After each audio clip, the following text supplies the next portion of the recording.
māmiņa. Pāris dienas atpakaļ tu paskatījies uz mani un noteici. Šodien tu izskaties pavisam līdzīgi man. Es nodomāju, cik labi, ka tā.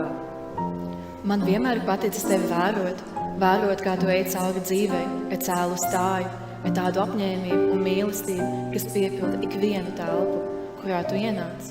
Tu esi skaistākais cilvēks, kādu jebkad esmu redzējusi, un es zinu, ka nekad vairs nesatapšu nevienu, kas varētu tev līdzināties. Pirms vairākiem gadiem devāmies uz izstādi, kur uz sienām bija sarakstīti pieņēmumi par latviešiem. Viens no tiem vēstīja, ka latviešu sieviete uz veikala blakus mājā neaizies, neuzkrāsojas lūgas. Toreiz man norādīja uz šo uzrakstu un viegli pasmaidīja. Tu attiecies ar cieņu pret tik vienu, kas iemanās tavā ceļā, vairojot labestību. Man likās, tu vienmēr esi bijusi spoža un spēcīga. Tā noteikti arī bija dziļi iekšā, bet tikai tagad saprotu tieši, cik lielu darbu tu esi ieguldījusi sevī, īpaši ņemot vērā to, cik savādā laikā tu uzaugi. Un savu tēlu tu veido neatlaidīgi. Pat, ja tev pretī nestāv cieņa, tas neliedz tev spērt turpmākos soļus, joprojām smaidot. Šo ieradumu es vēlos vairāk aizņemties no tevis, lai vairotu labo, ko varu dot pasaulē, kurā esmu ienesta, pateicoties tev. Kopš bērnības tu mācīji man pastāvēt par sevi, nebaidīties no dzīves, mīlēt sevi un apkārtnējo pasauli. Tu rādīji piemēru, kā cīnīties par savu vietu, ne ar spēku, bet ar darbu un godu, kā būt drosmīgai un stiprai, nezaudējot cilvēcību. Tavs atbalsts, gudrība un nesautība palīdzēja ne tikai mums, taviem bērniem, bet arī daudziem citiem, kuriem tava sirds vienmēr bija atvērta palīdzībai, nevis spriedumam. Un tomēr, par spīti visam, ko darīja pasaulē, tu vienmēr biji man klāt. Katrā skolas pasākumā es varēju tevi atrast skatītāju rindās, un tava klātbūtne man deva spēku. Katru manu uzvaru, lielu vai mazu, tu svinēji, it kā tā būtu tavas pašas. Es pateicos par vērtībām, ko esi manī sējusi. Mīlestība pret mūsu dzimteni Latviju, tās kultūru, īpaši tautas deju soli, kuru iepazīstu aizvien vairāk. Tavu vecāku fotoalbumā stāv bildes no skolas laikiem, kur tavas bizes griežas gaisā virs deju brunčiem. Tagad deju brunči griežas ap mani. Mūsu sarunas par dzīvi, skaļie smiekli mašīnā klausoties mūziku, ar mīlestību gatavots vakariņas.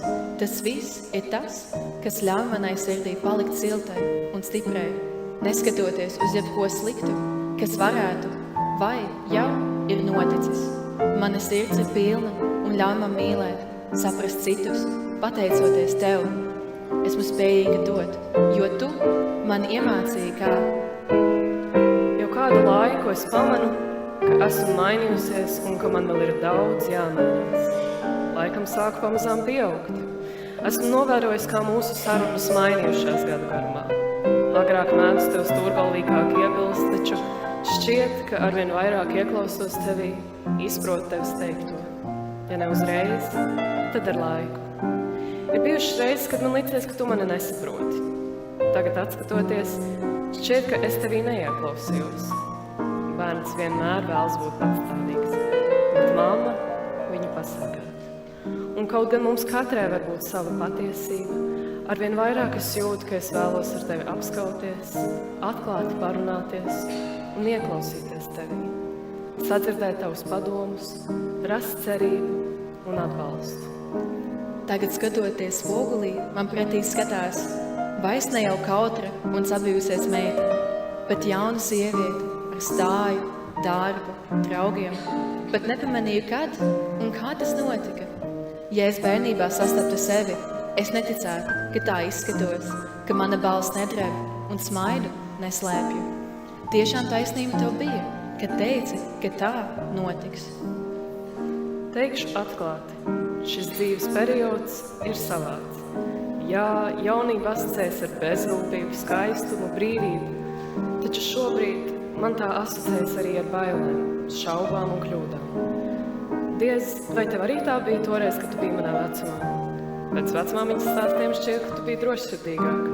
kaut es varētu paņemt daļiņu no tava cīņas spara un rakstura. Allaž esmu centusies apiet kļūdas, bet tagad saprotu, ka tās ir neizbēgams. Pirmo reizi cenšos ar tām sadzīvot, no tām mācīties un augt, tikai neesmu tik pacietīga kā tu. Un patiesībā sakot, viss vairāk es baidos, ka es neizlaušu no šīm kļūdām, ka tajās malšos uz rīņķi. Tajos brīžos es savā prātā dzirdu tavu balsi man sakā. Visu dzīvē var atrisināt.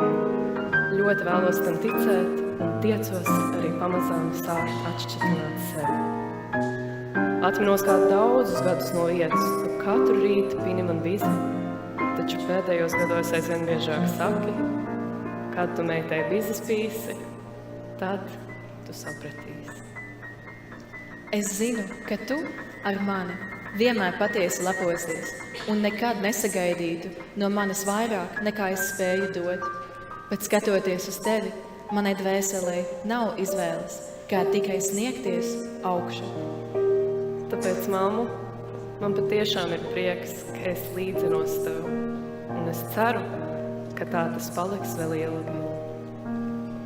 Ja es spēšu kļūt vismaz par daļiņu no tā cilvēka, kas esi tu, es zināšu, ka esmu darījusi visu pareizi. Es vēlos augt, un es zinu, ka man vajag tevi līdzās. Es vēlos lūgt no tevis. Samīļo mani, dalies ar savu pieredzi un atziņām, palabo mani, jo tu savā mīlestībā zini vislabāk.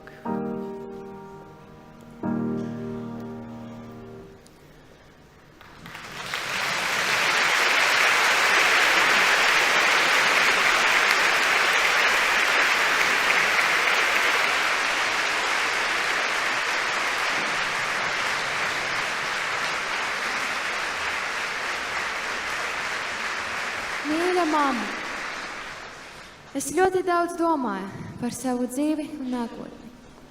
Daži no maniem plāniem ir reāli, un daži nē.